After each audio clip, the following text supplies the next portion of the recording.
So Conor Benn versus Ryan Garcia is officially announced. It will be for the WBC welterweight title here in Las Vegas, September 12th. No Canelo Alvarez. He'll be fighting in October against Mabili. So Ryan Garcia gets the spotlight on Mexican Independence Day weekend, a couple months after Benavidez got the spotlight on Cinco de Mayo weekend. So they're getting their tryouts in. We've spoken about this fight a couple of times already. We both feel Ryan Garcia will win this fight. I took a look at Conor Benn's fight with Regis Prograis last night and didn't see anything to persuade me otherwise. I'd speak to other fighters like Fernando Vargas. And Shakur Stevenson has Ryan Garcia winning, but he did say, you never know with Ryan. I think in so many words he's hinting at, he could be soft sometimes. He could be inconsistent sometimes. So maybe Conor Benn puts him in his place was the quote. And Fernando Vargas said, hey, he's quit before, Shags. That's what he calls me. He's quit before, Vato, so he may quit again. But I think Ryan Garcia wins this fight. Conor Benn, he could frustrate him, present some more movement and angles than he thinks. He has some explosiveness, speed and power himself. Touch that body. Anything's possible. But, I'm still of the belief that Ryan Garcia will win this fight. We'll get to the stuff about Oscar and Dana sharing it and the WBC on the line and everything. But what do you think, Raheem, now that it's officially official? What I'm amused by is when I hear other fighters talking about Conor Benn and the potentially outsized level of his fame and household name recognition in commiserate to his accomplishments or even fights of that magnitude. We've had many discussions now about Ben Eubank and what it meant and what it didn't mean and the way you perceived it and the way I perceived it and the way it was received and perceived in the United Kingdom. Huge, massive, both fights, ginormous. We've talked about the big moments, all that stuff. And maybe on this side of the pond, because I'm in Miami now, so I'm back in America for a bit, the excitement and the history of it and the legacy play and all of that maybe didn't translate quite as succinctly. And you didn't feel it the way it was felt in the UK. Okay, so all that being a given, Conor Benn has definitely etched his name into history by having those two fights, by being the son of his father, by winning the second fight and putting up an effort that people regarded in the first fight in a loss. All of that narrative is there for him. But when you talk to fighters and analysis alike, trainers even, about what his ceiling is in the sport and where he lines up with the elites in any weight division, whatever the weight is, it's always with a smirk and a bit of levity that they reply. They don't recognize Conor Benn as a threat. He almost gets this energy like the kid in the school who's always got the best effort, like he's putting forward all his effort and not able to make the team. He's the guy that they seem to like what they see in his attempt and his commitment and his training and his media ability to just constantly promote himself and to go into a fight like with Eubank and put all of his effort into the fight and be entertaining, but they don't recognize him as being in their class, on their level, or even in the same conversation. So because of his success in the media and his name recognition in boxing, people are always putting, well, what about you and Conor Benn? They'll ask a fighter anywhere from 140 to 68. They'll ask a fighter about Conor Benn. And to a man, they'll dismissively smirk and be like, I'm looking for more bigger challenges, or I need title fights. But they don't even really shit-talk him in the same way that you would shit-talk a guy who is a threat, who you have actual competition with. They shit-talk him like a kid in school that they would give a noogie to.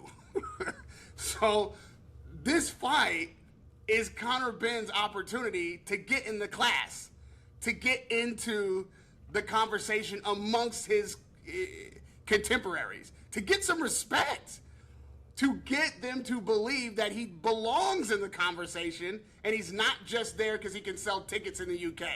He's not just there because he's now Zuffa's prize pony and they've got to make a big fight for him. He's not just there because his last name is Ben. That all of these training videos and all these cars and setting off of jets and blonde cornrows, it's not all hat and no cattle. That's how this guy is perceived in the game. This fight is his one opportunity, his one. I don't believe if he gets washed by Ryan Garcia, there will be another real, genuine opportunity for him to level up in this way. This is it for him. He's got to say, with his performance in this fight, I'm one of you. I'm in this class. I'm a threat to all of you.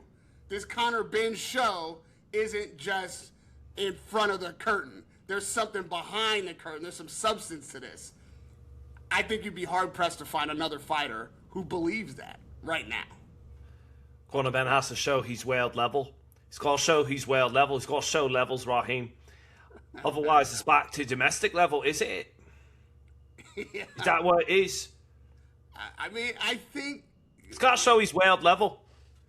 Eddie Hearn would have guided him. I'm not saying Eddie Hearn turns this fight down either. Like, if he's with Hearn and this fight is presented and all this shit, I think Eddie makes this fight too. You don't not make this fight. You know what I mean? Yes, 100%. But there are winnable fights out there for Ben, or at least a much easier contest for him, as you say, that are not world level, but are UK gold, where he can maintain his stature, where he can win these fights, where he could at least be very, very competitive and be in what really would be 50-50 fights with lesser fighters, but not looked at as a step down. He would still be looked at as the same level and have a better chance of winning. Unless Ryan Garcia comes in half-mass, comes in distracted, comes in off of his game considerably, I would say. He doesn't have a great chance of winning this fight. I think the odds are going to be well skewed against him, and for good reason. I mean, I know the narrative around Ryan and all this stuff. Okay, but anybody who's making an argument for Ryan is making an argument for Ben is making it off the back of a deficiency on Ryan Garcia. I haven't heard anybody making an argument that Ben wins because of something Ben can do when both of them are at their best that beats Ryan Garcia. And that's the telling. That's the telltale right there. Yeah. And again, I mean, not only Ryan did stop trying to win in the Rolly Romero fight. So, and Regis Prograis did say that Conor Benn can punch. So maybe he's a little harder to hit than Ryan thinks he's going to be. He's a little more cautious than Ryan thinks he's going to be. He touches the stomach a little bit, touches the body.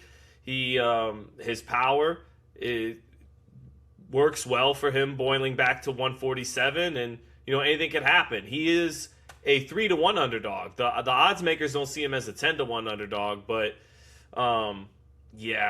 there's something, for lack of a better way of putting it, in comparison to the real world championship level peers, there's something goofy about his style sometimes. Like there. I don't know why that's so funny. Fuck.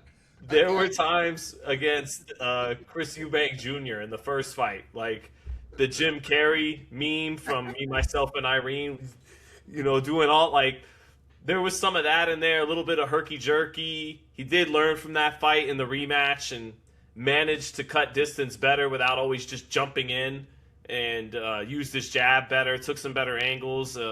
Regis Prograis, although he was well faded, and Joseph Diaz, who's not really a puncher, who's at this point a bloated super featherweight fighting at welterweight, he hurt Regis Prograis more times and in worse fashion than Conor Benn was able to. So, but he did start to move around the ring a little bit better. He looked like he was the experience of fighting a guy like Prograis, who is an experienced veteran, former champion.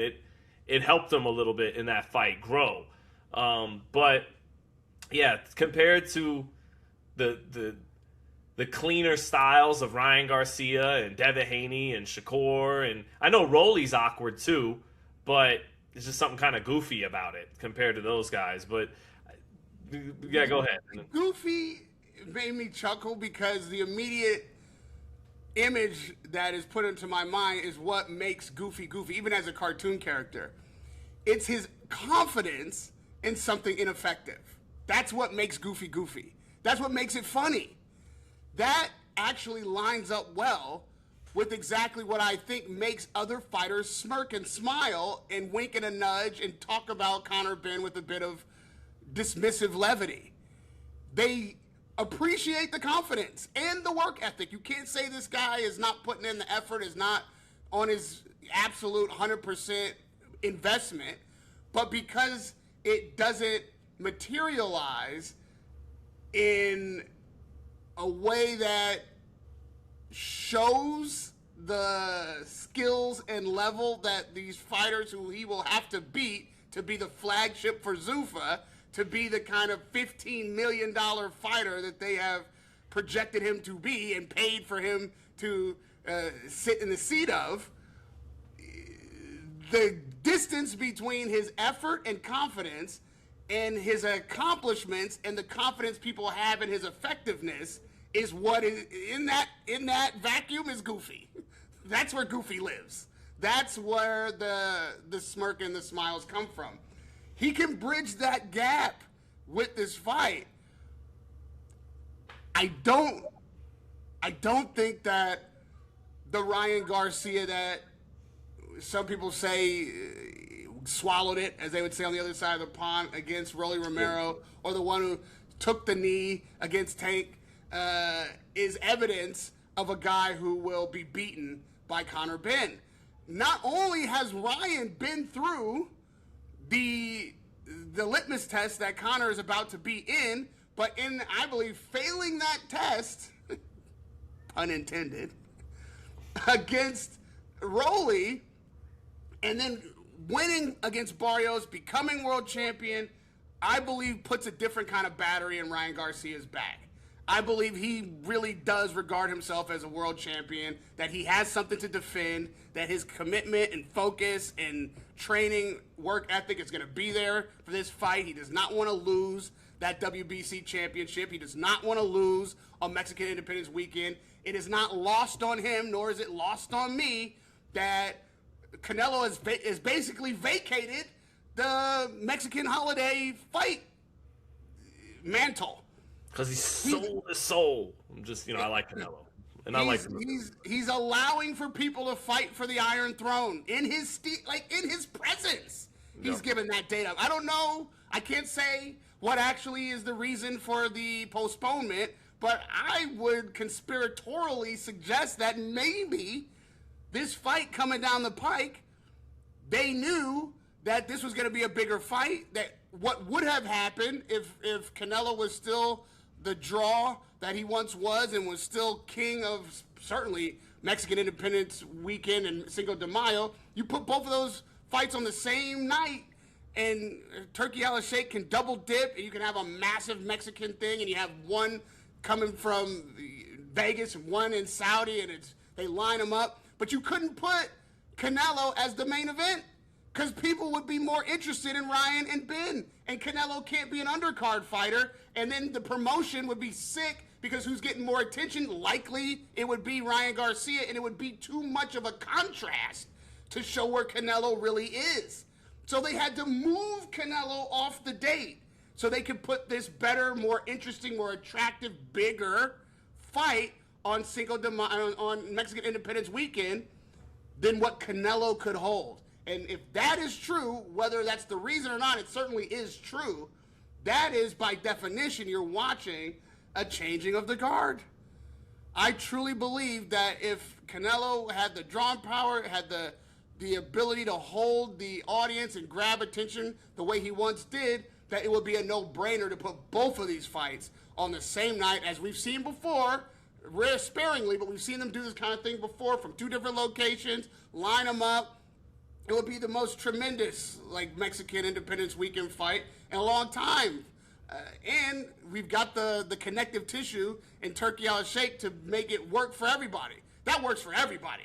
DAZN's got a bigger piece. Everybody's in play now in a major way, and there's enough of the cake to go around. They can't do that. This is Ryan's time to say he's that guy. Benavidez has had his crack. You know, I think Jerome Boots Ennis may be coming for it by Cinco de Mayo next year. Like, everybody wants these dates, and if a Mexican don't get it, well, that is to me that is a blight. That is a blight on the heritage. You can't let another fucking black guy, American especially, come in and take these dates. You cannot let Boots Ennis, if you're Mexican, you cannot let Boots Ennis take this mantle. You cannot let him sit in the Iron Throne of the Mexican holiday fight cards. You can't do it. Ryan might be your only hope. Ryan and Benavidez, of course. These are the guys. These are your only hopes.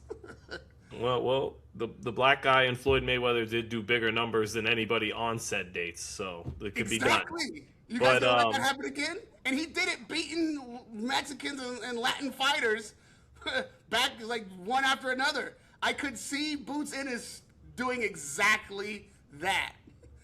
Against Ortiz and Pandora and the like, yeah. Yes. Very possible. Very possible. But yeah, back to Conor. You talking about his confidence? Well, he's confident because he's got good genetics. He does. He's got some horsepower. Okay, and your car either comes equipped with that horsepower or it doesn't, and he does have some. And you know, it'll be a little interesting to see how his horsepower measures up against the natural raw horsepower and torque of Ryan Garcia. But until then, it's like Joey Zaza in Godfather 3. It's every time they show him ringside, they'll be like, here's Alexander Usyk, and here's Terrence Crawford, and here's Shakur Stevenson, and here's, you know, Devin Haney, and here's Jorana, and here's Conor Benn. It's like Joey Zaza. Joey, one is not like the other. So Who is Cuz? Who is Cuz? Who is Cuz? Who is that? Who the fuck is Conor Benn? Who is Cuz? Oh my God! Should have got that in there. We had to get it in. We had to get it in. Yes, us too. They got us too. And if he loses, then the boxing world will go fuck her, like the other ad lib. But if he doesn't show up and at least, you know, show he's at whaled level.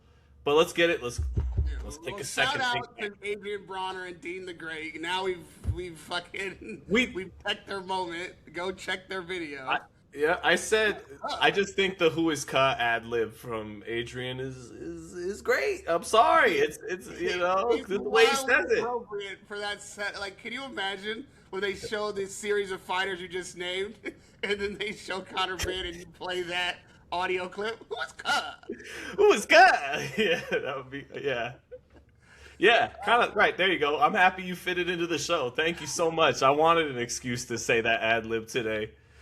Now, what's interesting is that when I talked to some suits at Tio and Rolly, right, and one of them, deep in the business, said, and he predicted correctly, he was like, they might just let Ryan go to Paramount for this fight because they can get an extension out of it. And if we let you fight on Paramount and we think you're going to win anyways, then you come back to DAZN and, you know, a bigger fighter, and then you come back to DAZN with your stock up and we get an extension out of it. And that's actually what has happened, I believe. I think he just inked another couple fight extension with DAZN. So it's funny. Oscar and Dana will probably share the dais. Oscar has held his nuts pretty good paws in this. He even borrowed my haircut a couple days ago and said we were twinsies, which was kind of funny. But he has played this well in the last couple months with a few things. By being straightforward, whether people don't like it or not, Virgil Ortiz is now going to come back to the table and do business. When myself included, it was like, yo, he might lose this lawsuit and things might not go. His deal with DAZN was up.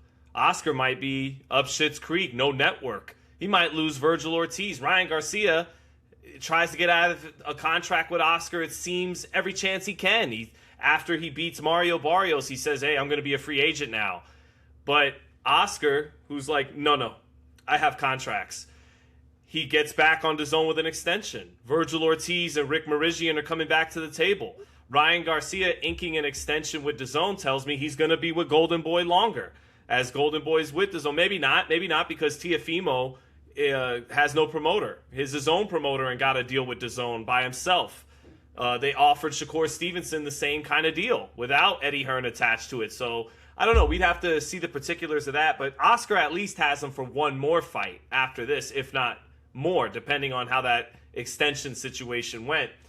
And Oscar, in all likelihood, is on this night going to get the last laugh. He's going to be on the opposite side of when Ryan got fed to Gervonta. And he didn't even want to. He was so disgusted with what happened. Him and Bernard didn't even show up to the post fight, and they gave a lame excuse about dinner that doesn't really hold up. But I think they were disgusted the whole time. They wanted Ryan to trust their process and build up, and Ryan went for the money and got stopped by Gervonta, and that was that. This time, I think he's going to be on the winner's side of the fence, and that'll be pretty sweet for him against Dana White. And again, they'll get him going back. And so about all that, this will be for the WBC belt. Dana White, in announcing the fight on his Twitter, even acknowledged that he's the welterweight. He's a welterweight world champion. And I have some people from around the amateur system that I talked to that they said, hey, word is it might not pass after all, the Ali Act stuff. I don't hold my breath for this kind of thing, and I take it with a grain of salt because Ari Emanuel has connections on both sides of the political aisle, and TKO's resources and money are vast, and all their political connections are obviously vast.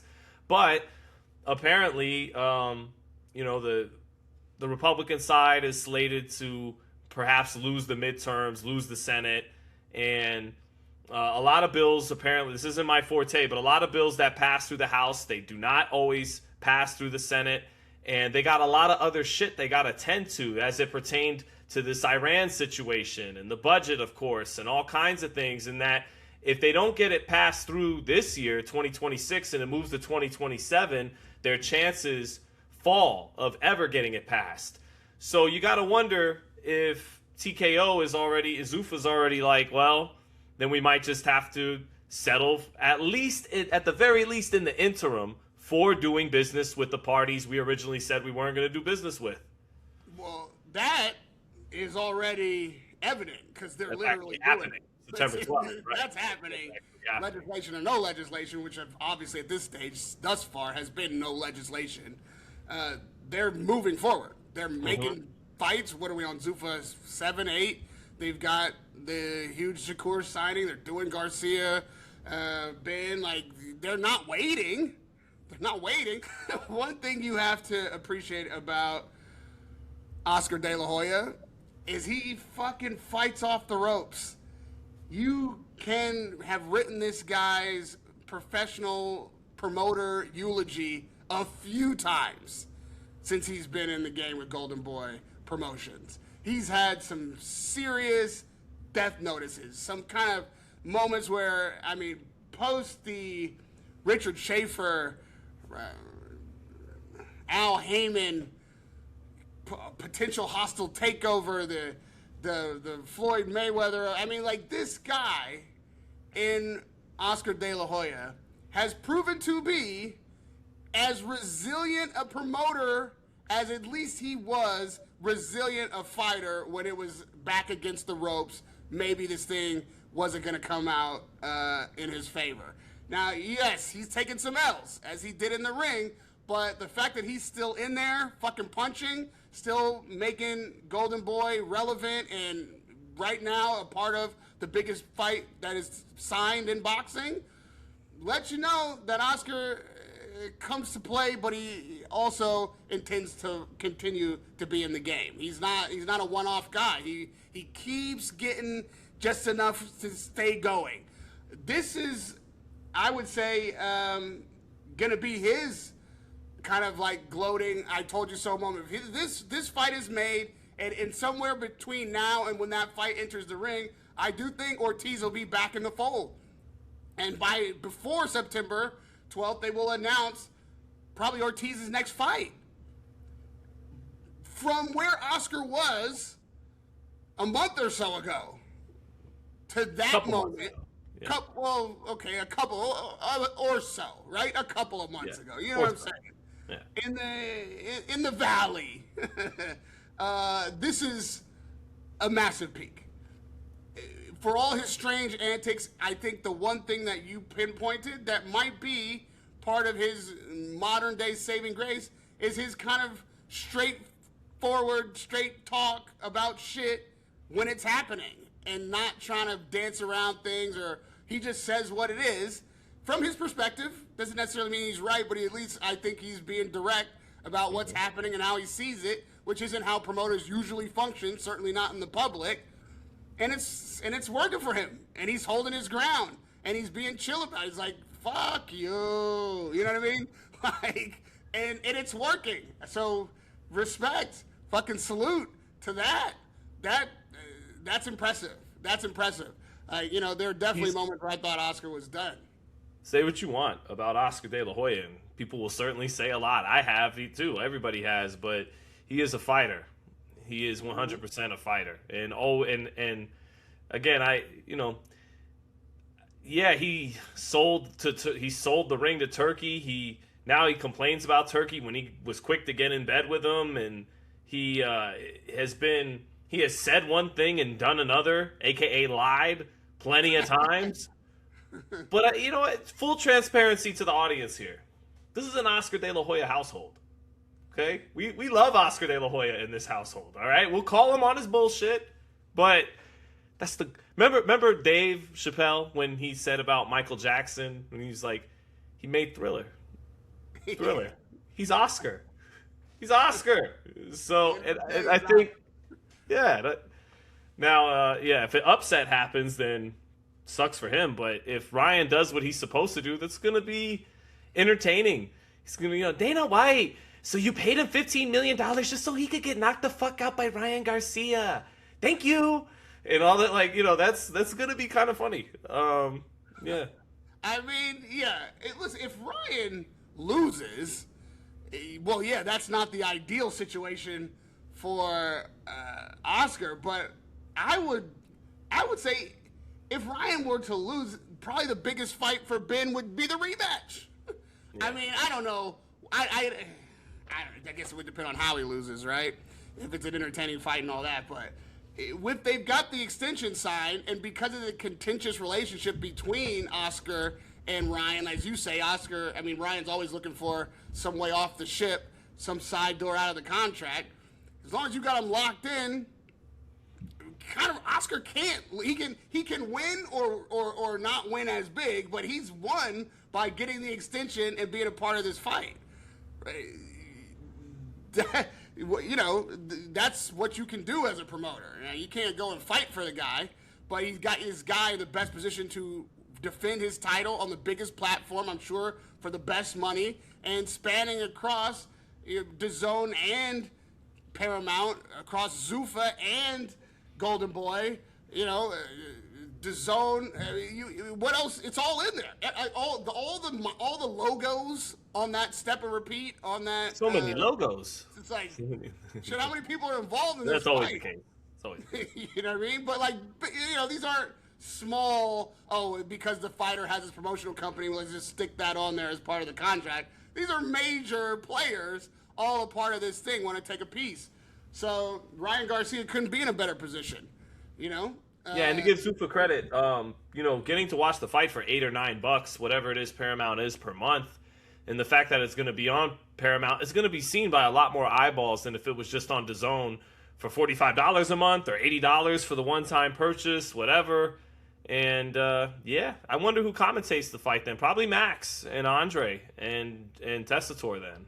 It's probably going to get to be their first big fight they get to commentate on Zuffa.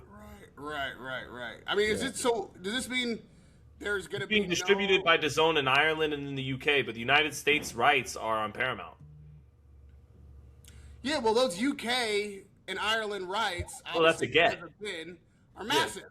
Yeah, it's a get, not small potatoes. Everybody gets a piece, man, and on the biggest possible stage for everybody. You know what I mean? Like that. This is This is the biggest signed fight in boxing. It's this one. Yeah. Yeah. And a lot of people are saying, what does that say about everything right now? Because it's not, I'll tell you what it says about the sanctioning bodies. It says that they've just gotten in the game and realized that the way they've been playing is not going to work going forward, at least not right now.